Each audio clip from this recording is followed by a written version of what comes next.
see if we can hear.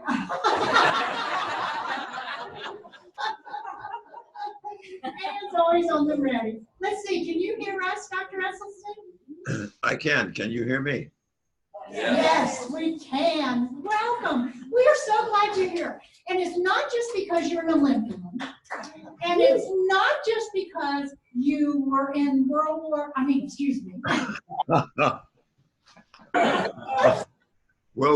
no.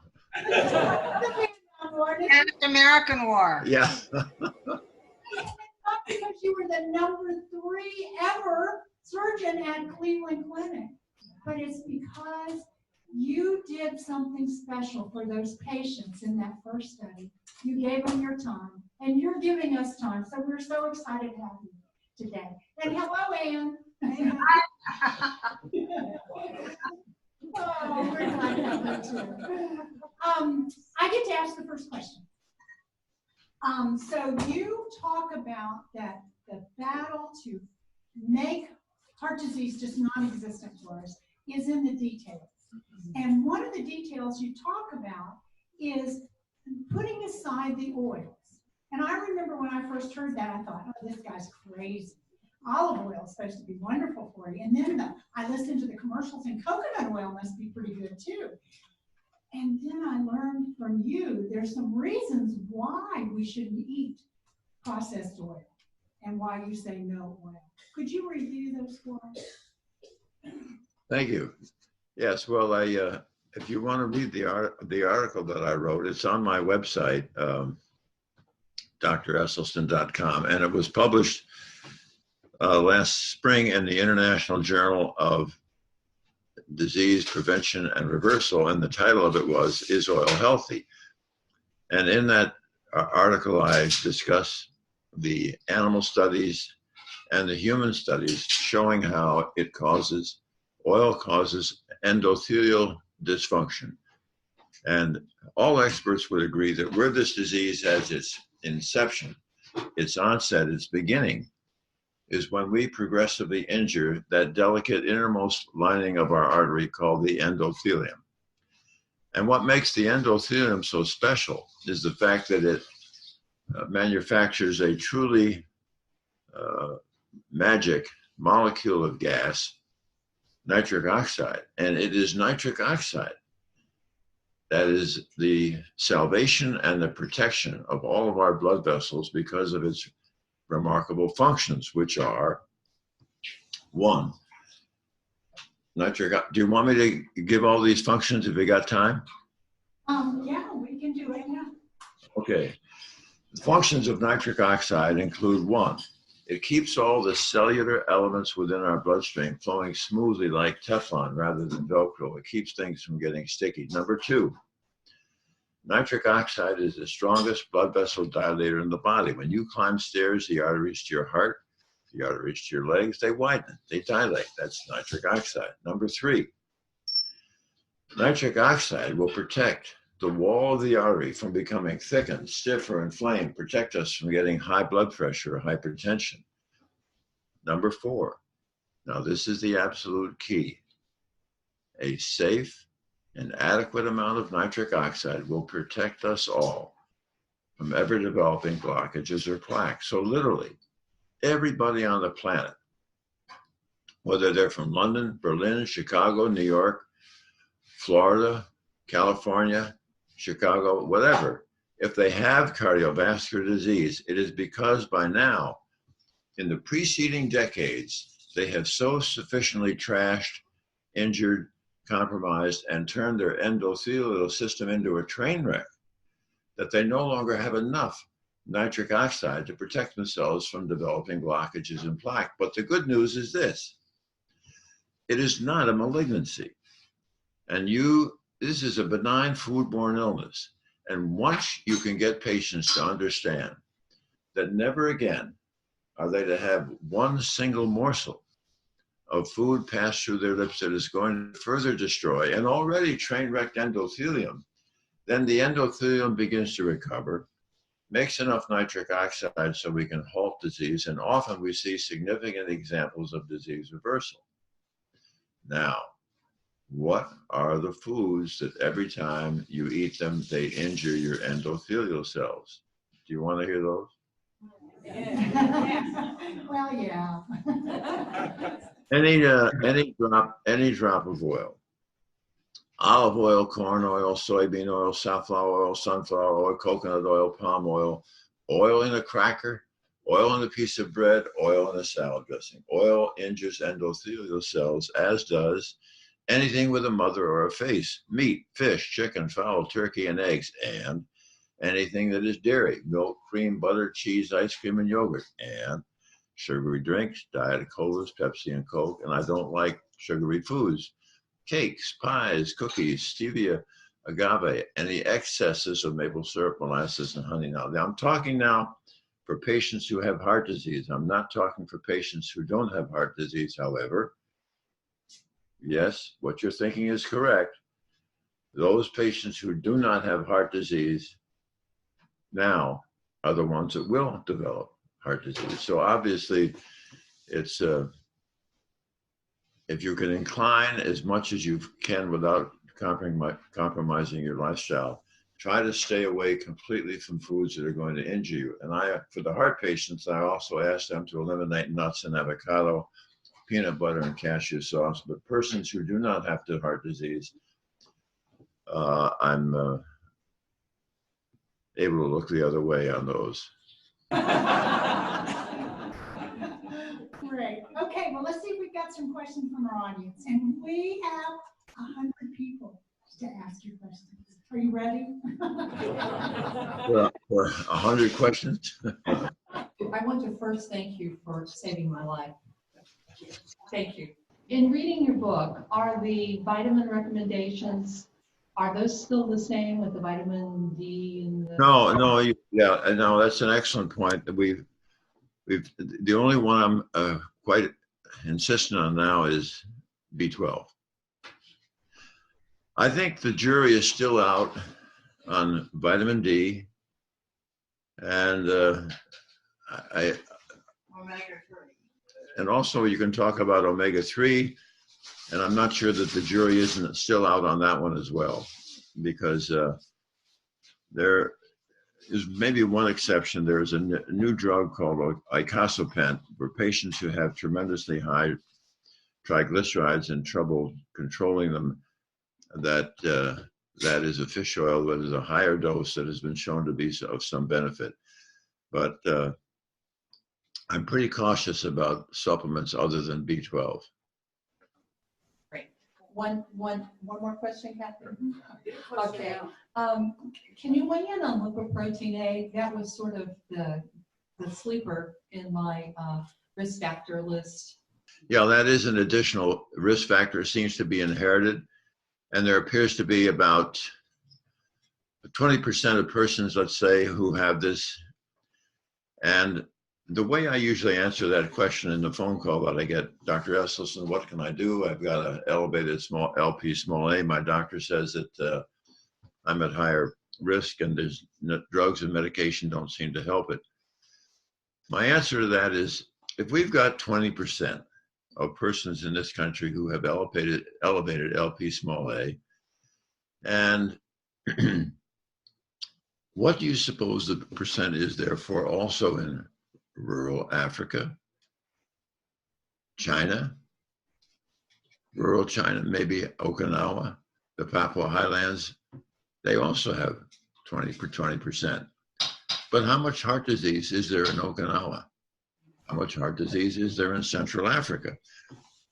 Practically zero. What happened to all that LP small a that makes them more at risk? In other words, if you look at LP small a as another form of cholesterol that is running through your blood vessels, it cannot injure you if you have constructed an absolute endothelial fortress. Okay? Because usually how plaque forms is when you're eating those foods that injure your endothelium, and there is a crack, a fissure, an opening. Then the cholesterol can migrate into the subendothelial space and begin this nasty process of oxidative inflammation and plaque formation. But if you are eating in the way that you maintain an endothelial fortress, then it can't injure you. I hope that helps. Gotcha. Thank you.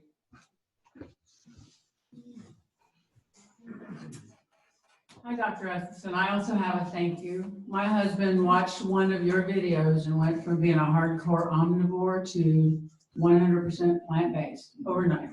Been that way for 6 years now. So got off a lot of drugs and is doing well. I participate in an online group that follows your reversal protocol, and most of them have some heart disease, and that's why they follow your reversal program. So they had some questions they wanted me to ask, and one of them was, how long do they need to keep eating the six servings of greens a day? Is that for the rest of my life? Is there a time that I can narrow that down to 3? And all of them are seeing some improvement, and they want to continue to see improvement, but how long do they need to do that? Well, I think that's an excellent question, and I think my honest answer to that is I don't know. But however, let me say what I would suggest or I would advise, and that's from our experience. We have had, obviously, locally here in Cleveland, we've had a number of patients that have remarkably turned around their disease. And I'm thinking specifically of an example of a young gentleman who at age 32 was overweight, became diabetic, and then he went to the Cleveland Clinic at age 40 for his first of, over the next 6 years, 14 stents. Then they said the stents weren't working. He had a special type of disease. He had to have a bypass, which he had, and that was good for a year. So now he was 49 years old, and he had this progressive disease going on for 9 years, and then he fell into our hands. And he lost 40 pounds, and he got rid of his diabetes, and he got rid of all of his angina. And he was absolutely doing wonderfully, and I had him with several others who live locally share their story with my I do a monthly intensive counseling seminar for patients with cardiovascular disease at the Cleveland Clinic Wellness Institute where I work. And it's always so powerful at the end of the 6 hours when you can show these patients who have been learning all the science all day long, they've been learning the practicalities of converting to whole food plant-based nutrition in their eating habits. And then suddenly they see these 2 or 3 patients who have gone through 5 years earlier what they are now experiencing, and they have this tremendous reassurance to see somebody there who has actually done what they're just embarking on. Now, the problem occurred when this gentleman that I'm speaking about fell in love at age 50. And he was so embarrassed to make his fiance see that he was not ever wanting to ever eat out and not ever, being a little bit very, very fussy about what he was eating. And so he sort of felt, well, I feel great now. All my pains are gone. My diabetes is gone. And I just feel great. So he began eating. Not stuff. At restaurants. And not bad stuff, but he was getting oil. And then he came to me and he said, I'm getting those pains back again. Well, lo and behold, he ended up with 7 more stents. So when you ask me about how long will you have to continue the green leafy vegetables, obviously that becomes a little, until you've really systematized it, it becomes a little bit of a daily challenge, but the rewards are so beneficial. And let me tell you why we ask these patients to eat green leafy vegetables. First of all, you've just heard what I said about nitric oxide. Everybody hear how important that is? All right. Here's why we ask, or why I ask these patients to have chew the green leafy vegetables 6 times a day. When you first have boiled it in water 5.5 to 6 minutes, then you must add a little bit of balsamic vinegar, because here's the answer now, because the acetic acid in the balsamic has been shown to restore the nitric oxide synthase enzyme, which is contained within the endothelial cell that is responsible for making nitric oxide.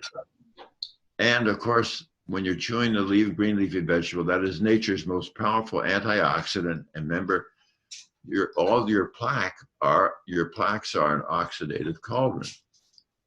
The second thing that chewing the greens does, when you're chewing the greens, it also stimulates your bone marrow once again to manufacture the endothelial progenitor cells. What are they?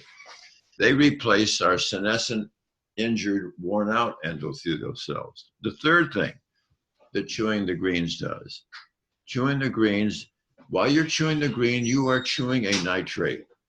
As you chew the nitrate, it is going to mix in your mouth with the facultative anaerobic bacteria that reside in the crypts and grooves of your tongue. Those bacteria are going to reduce that green nitrate that you are chewing to a nitrite. When you swallow the nitrite,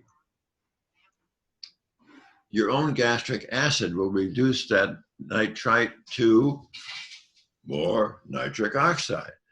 So here you are, 6 times a day, literally, all your waking hours, you are again absolutely bathing and basking your entire system with this glorious molecule of nitric oxide, the deficiency of which has given you this disease in the first place. So what you have to sort of ask yourself, how much should I ask patients to reduce the very food that is restoring their health and maintaining their health? So maybe you can cut it down to 3 meals a day after a couple of years. I don't know. I know what works, but I'm not, and I do know, because we in my earlier group we didn't do the greens until the last 8 years.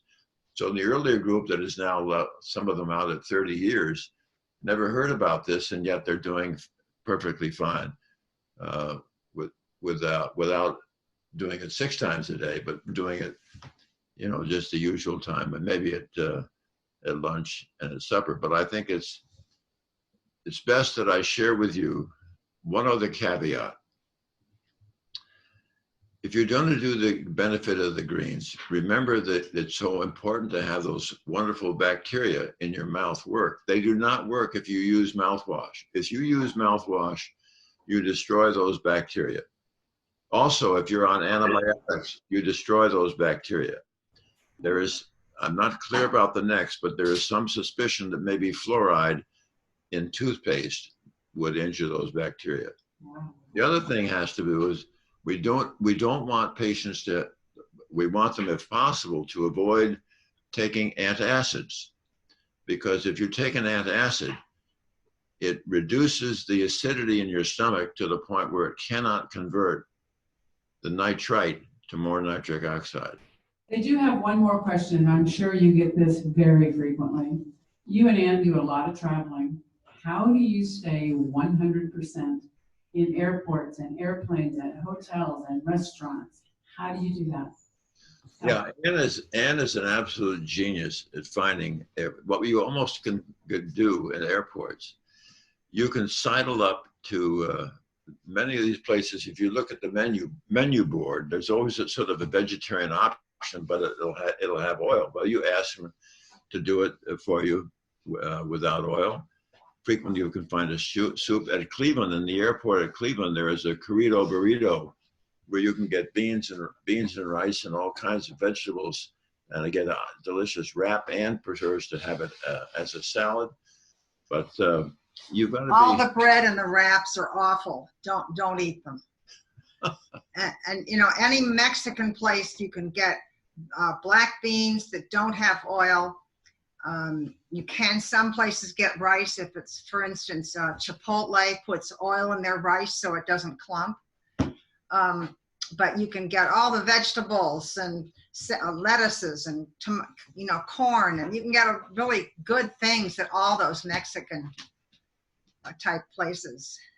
So you can do it. It's a challenge. Even, I agree. Thank you.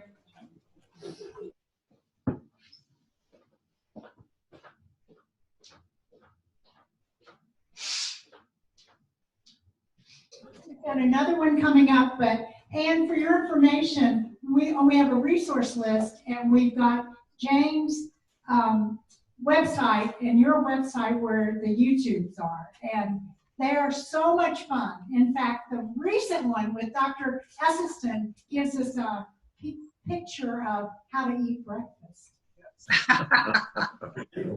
Yeah, I don't look at vegetables and breakfast the same way. Hi, my father is 85 years old with dementia. He also has coronary vascular disease. I think he's at least 70% blockage in his main arteries. Is it possible to reverse that at that age? I have been able to, when I lived with him, get him off of at least 5 medications by diet, by trying to control the amount of sugar he gets in, not trying to keep the sugar down, the carbs. It's hard to get him to eat vegetables. Very difficult.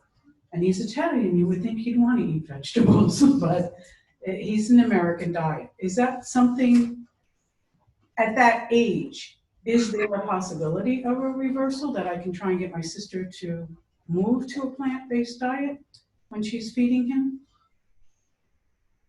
Yeah, I think you bring up an excellent point. Now, you've probably seen in my book some pictures where there is dramatic reversal of heart disease. And the most staggering one is in a 44-year-old colleague of mine. He's Joe Crow, who's in the first chapter in my book. And the plaque in somebody who is young, where the plaque is young and soft and made up of inflammation, fat, and cholesterol, the body has a remarkable capacity to make that go away. Now, what about patients who are in their late 50s, 60s, 70s, and beyond? My oldest patient I started with was at 87, and he's now 97. And the plaque in the older person is made up of scar and fibrosis and calcification, and it often will not go away, but nevertheless, even those patients should be able to get back to full activity of daily living without much of any restriction. And the reason is this, and I'm at a disadvantage here because I don't have slides to show you how that works, but maybe you've heard of a PET scan, but a PET scan, let's just say, is a picture of your heart. And if the picture of the heart muscle comes up orange or yellow, that's wonderful blood supply. But where it's green, it's very poor.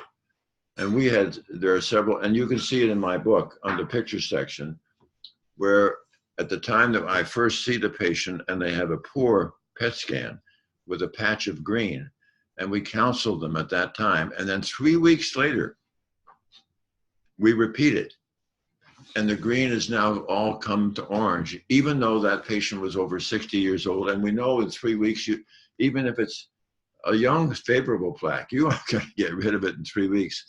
Why did all that heart muscle get blood supply back again? Now, here you have to use your imagination a little bit to understand this, and that is the following. That the arteries that gets all the publicity in your heart are the epicardial arteries. They are riding on the surface of your heart. They're the large ones, the right coronary artery, the left anterior descending, which is the widowmaker, and the circumflex artery that goes to the back of the heart. Those three are riding on the surface of the heart. They're the ones that get the bypasses. They're the ones that get the stents. Now, where do they all go? They dive into the heart muscle, all right? They are no longer epicardial on the surface. They are diving into the heart muscle. And I have a wonderful slide that shows where once the artery has dived into the heart muscle, you literally see thousands and thousands of these small intramuscular arteries intertwining with each other, all right? Now, here's what happens. When I first see that patient, their endothelial cells have been so beaten down, they're barely making any nitric oxide, and your endothelial cells have now become your enemy. They are making two molecules, thromboxane and endothelin, which are working against you because they are vasoconstrictors. So bear with me. That means that that entire intramuscular cascade of all those thousands of interconnecting vessels are now narrowed by these molecules of endothelin and thromboxane. And I asked 4 or 5 years ago, our cardiovascular pathologist, Rodriguez, who just dissects over 200 hearts a year from the deceased, and I said, how often, Rod, do you ever see coronary artery disease blockage once the artery has dived into the muscle? His answer, never. Once in a very great while, maybe in a severe diabetic. Other than that, never. So now we had our answer why these patients were getting better. Because what happened in those 3 weeks is they stopped any further injury whatsoever to their endothelial cells. Their endothelial cells recover.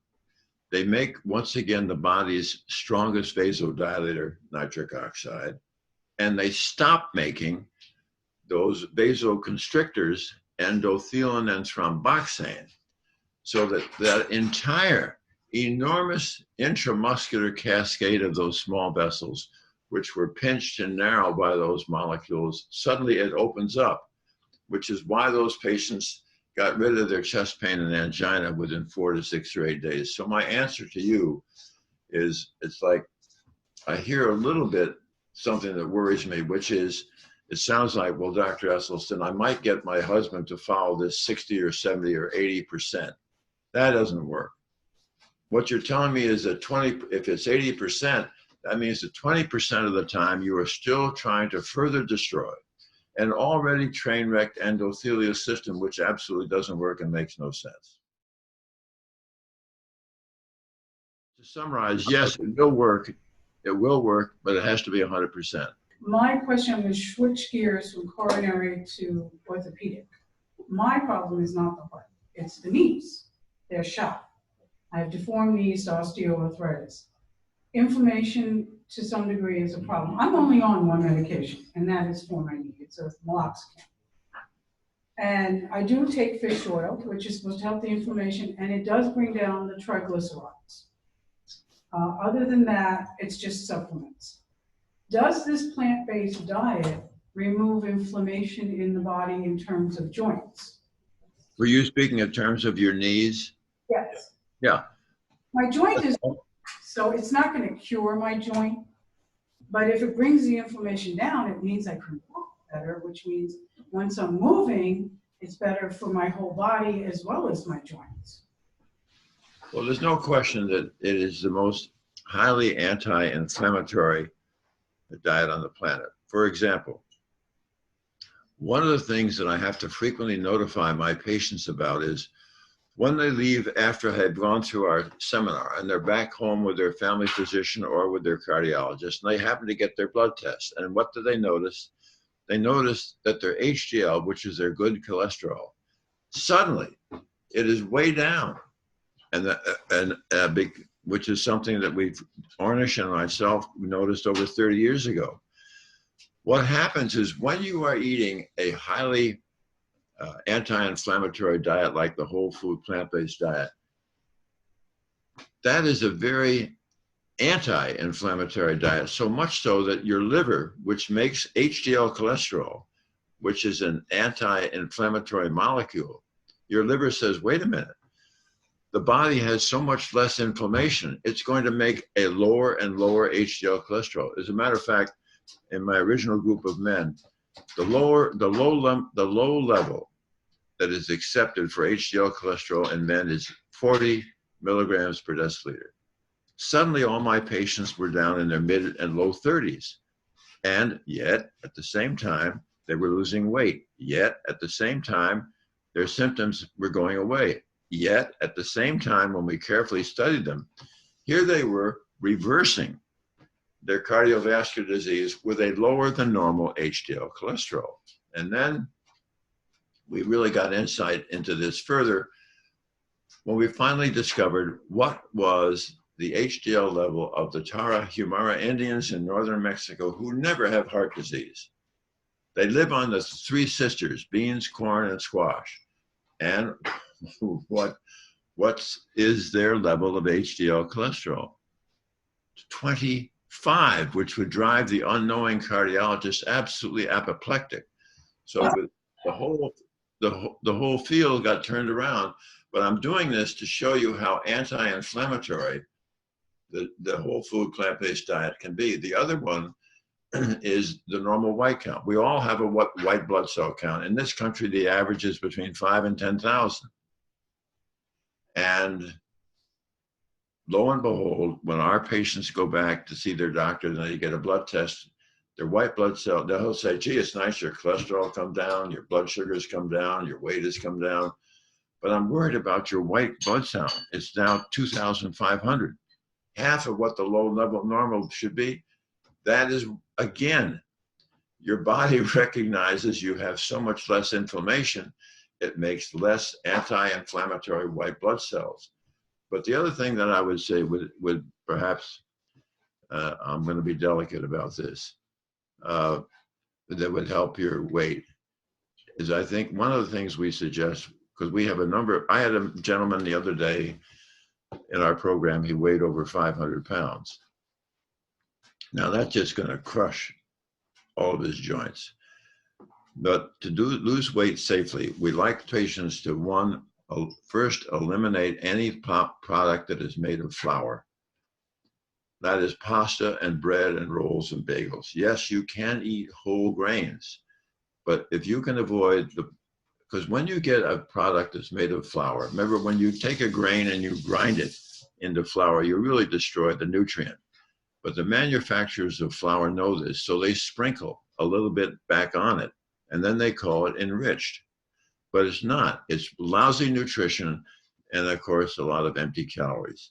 So first thing you eliminate the pasta, the bread, the rolls, the bagels. And then the second thing we'd like patients to do who have issues is we'd like them to fast. We borrowed this from the National Institutes of Aging about 8 years ago, and it seems to be quite steady. For the patients especially who lose weight and then they plateau, they can't lose the rest of it. We like them to start out and stay with a complete fast on Monday and Thursday. 7 a.m. Monday to 7 a.m. Tuesday, water-only fasting. 7 a.m.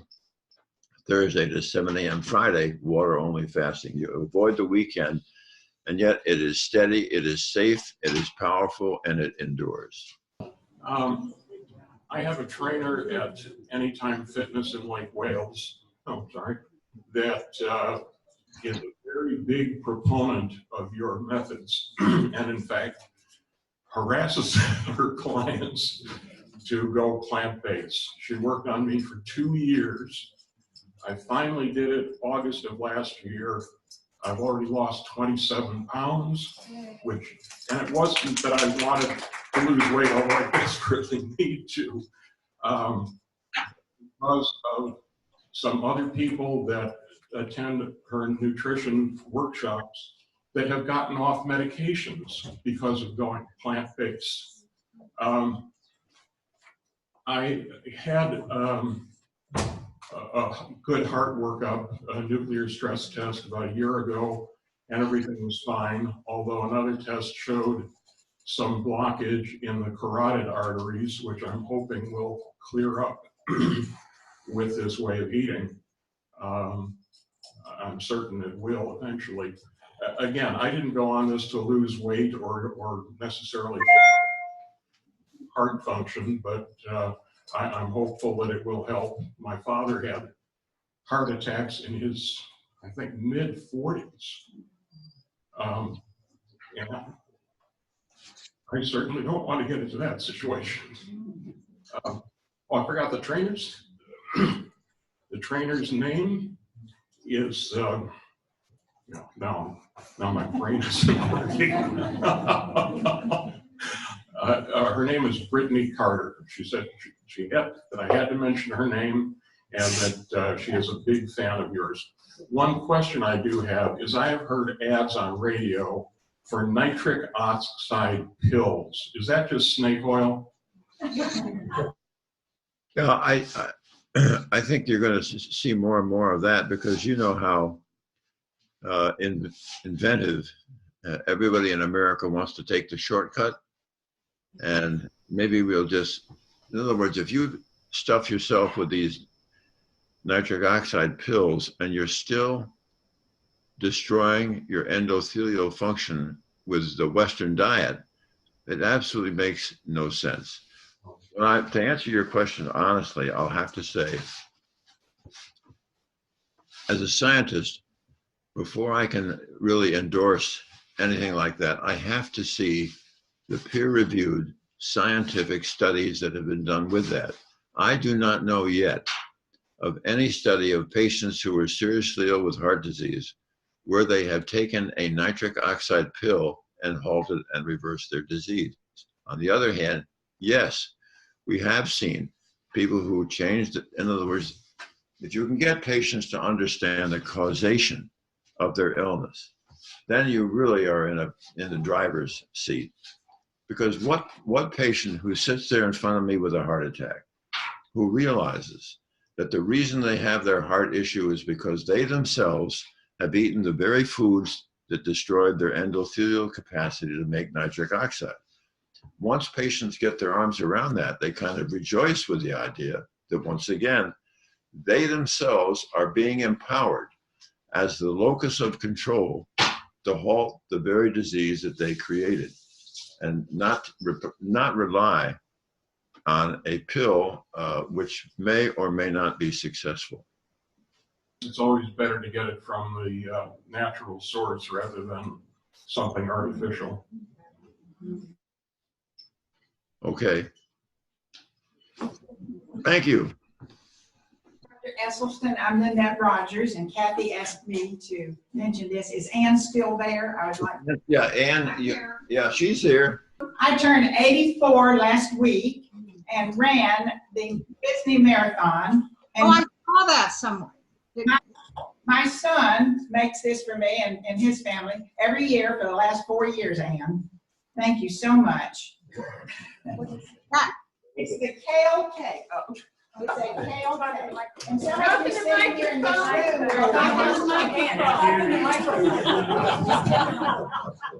some of you sitting here in this room ate kale cake. Raise your hand. You ate kale cake last week at my birthday party. Okay. So, Ann, I have seen you and Dr. Esselstyn and Jane and Rip at the Holistic Holiday at Sea. I want to thank Kathy for getting me to this point in my life that I can run marathons. And I got first place in my age group of 84. How many were in your age group? Only one 84 there, but there were 14,000 at Disney in the marathon. How many 84 and up? None. Hey, for you. So I would like to say to you, behind me is Julie Kermond. We're all whole food plant-based, and at the 13th mile, we were knocked down. Oh, excuse me. We were knocked in the microphone. We were knocked down by someone, and we fell on the 13th mile. But what do you think? We got right up. We said, hurry up and finish getting us ready. And we ran the other 13 miles and finished. Yeah. It is because I had to go to the triage. They made me do that, and they took my blood pressure. It was 106/60.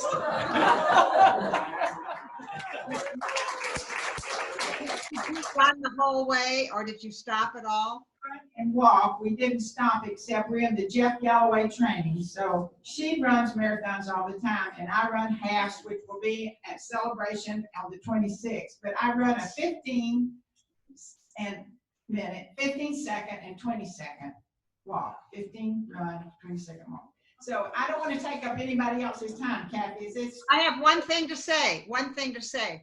When Jane and I were writing the cookbook, she called me one time. I was away, and she said, I have just made a kale cake with blueberry frosting. And I said, oh, that sounds crazy. Oh, it is so good. So I hope all of you try it sometime, because it's totally surprising. And you have to follow the directions. we do it exactly. My son is whole food plant-based. He's 56. And thank you so much. And you wrote in my book here, you said, Nanette, you're amazing. Keep doing that. And I just love both of you, and you meant so much to me, and I will continue this. Thank you.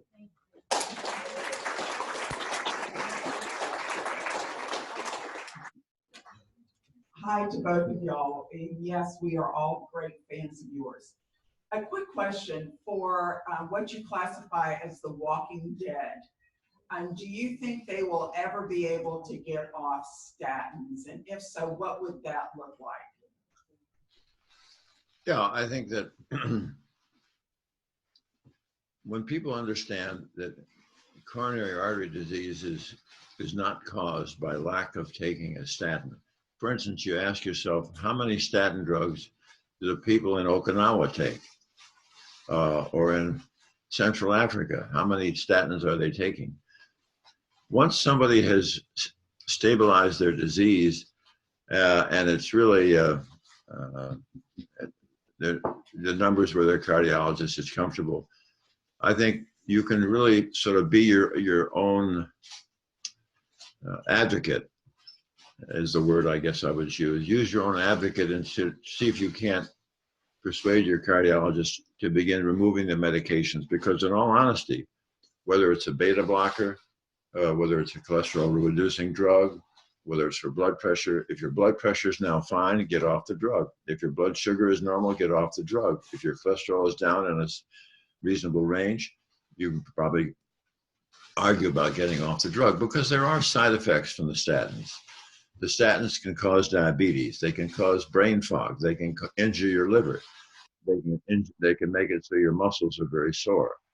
And so it's not a drug that you should take lightly, but there's no question in some patients who just, especially those who are eating the horrible Western diet, that it can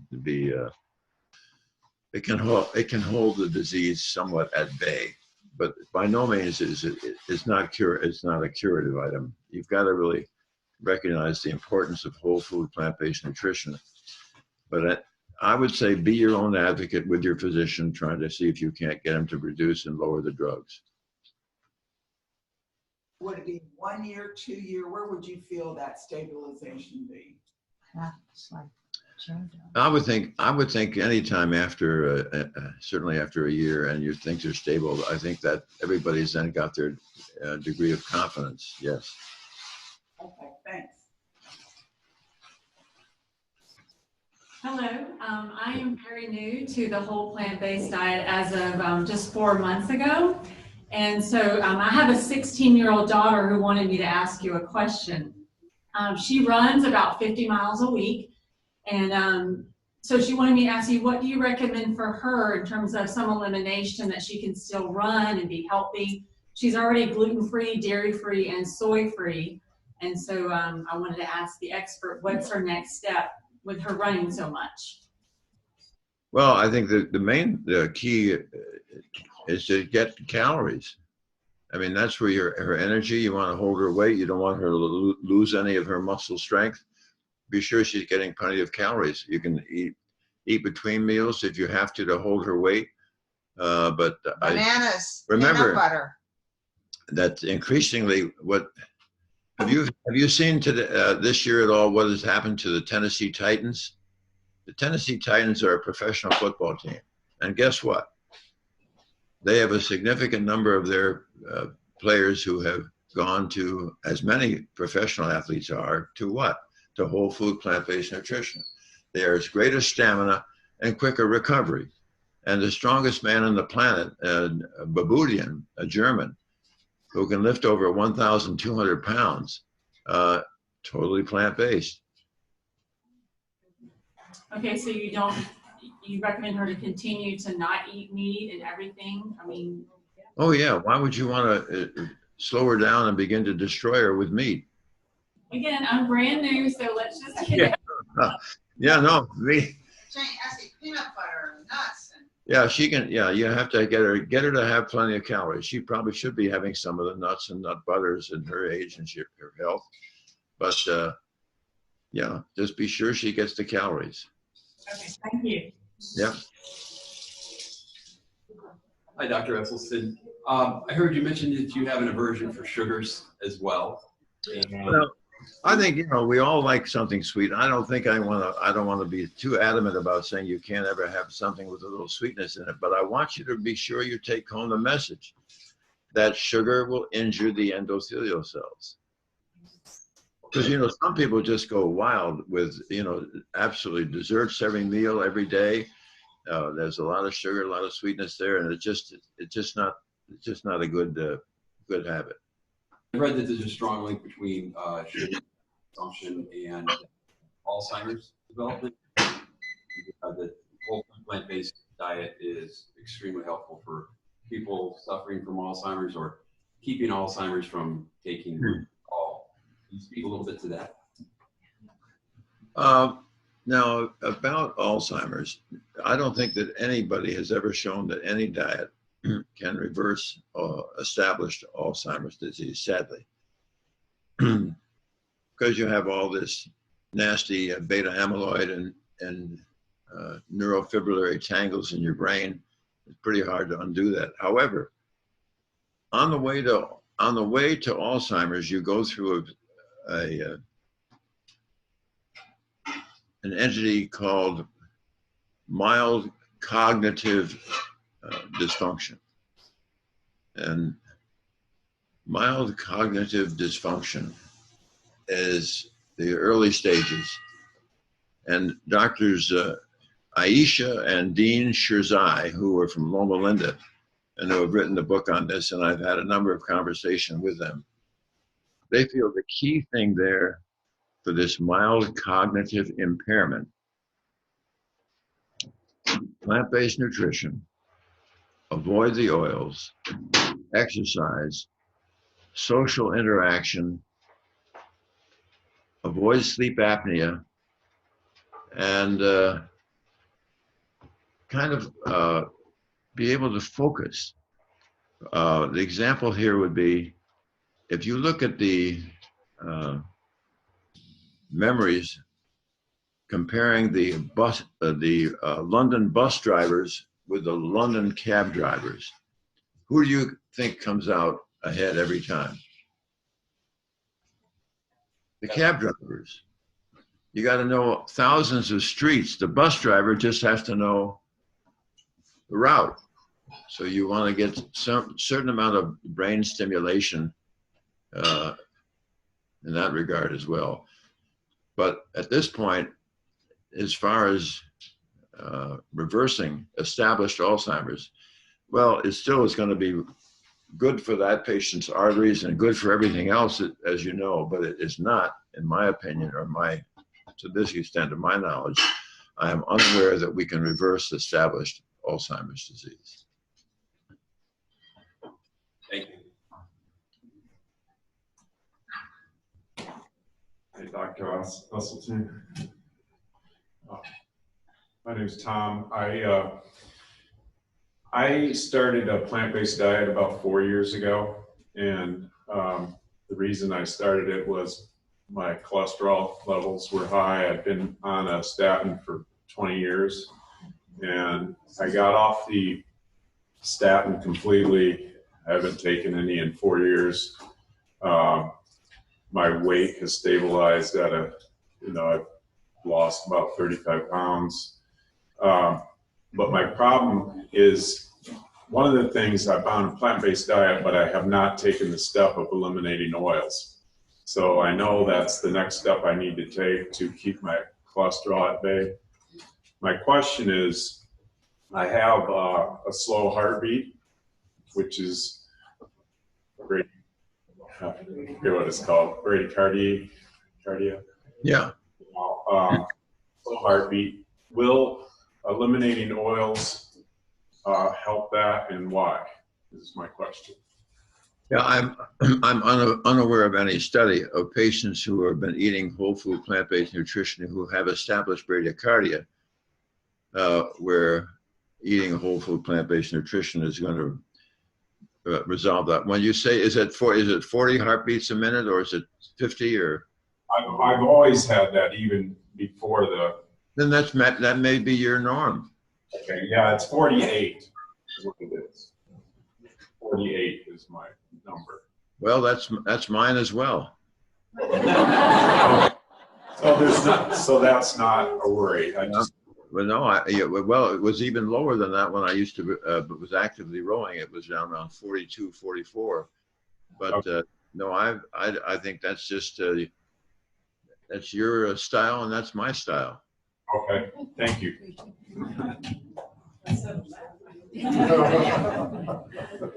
Don't worry, be happy.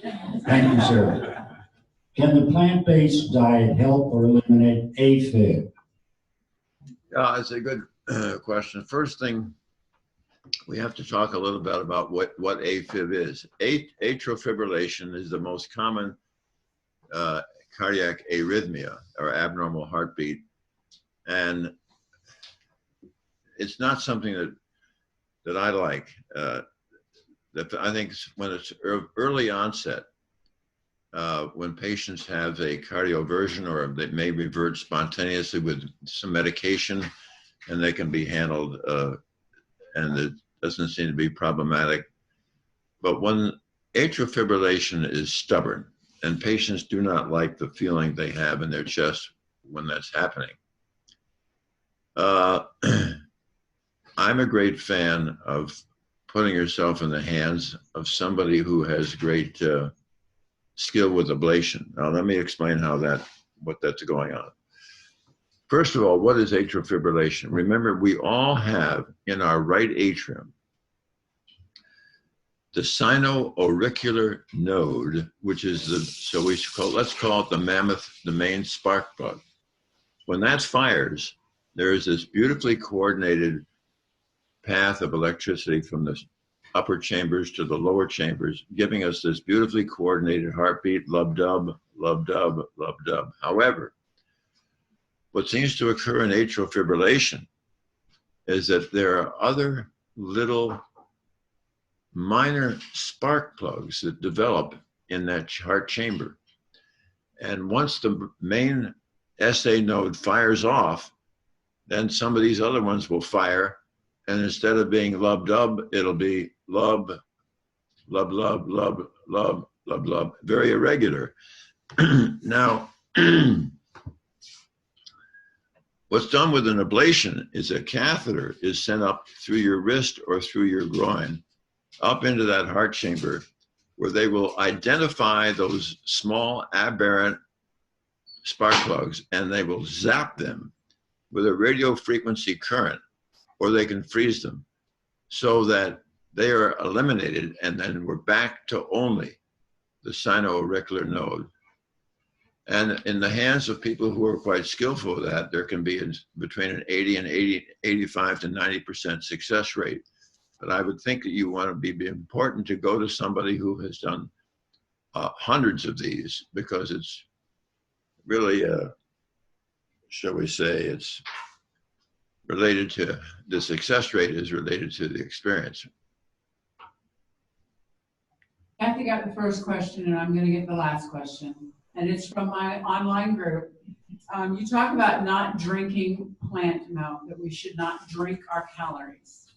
And their question is is it strictly about calories? If I don't have any weight to lose, can I drink plant milk? And if not, how much, say if you use plant milk on your cereal, how much is appropriate? No, I don't think you can. I don't think you have to restrict yourself from drinking plant milk. I think of water. If it's not a weight issue, somebody wants to have a glass of oat milk or a glass of unsweetened almond. I think I don't object to that. I'm going to give you back to Kathy now. Thank you. Thank you. Oh, we do have one. Dr. Esselstyn, I just have to tell you how extremely excited I am to finally get to meet you. Because everyone on my father's side of the family died between ages 36 and 60 of heart attacks. So right. I went around my whole life thinking I'm going to die of a heart attack any day, and I just never knew when that was going to happen. Then I met you on all of these wonderful ways that we get to see you. And I started doing the, whole foods, plant-based, got off of my medication. I've been on blood pressure medication since I was 40 years old. And I no longer am afraid. And that in and of itself for me is just amazing. So thank you so much. Also, we have a package for you that we would like you to open up and show us, please. And while you're doing that, we all thank you for coming, giving up your time, and doing this for us.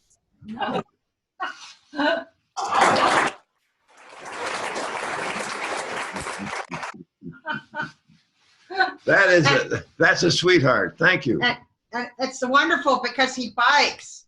It's perfect. And on the back, I love what it says, which is today, right? The Skype day. Is that right?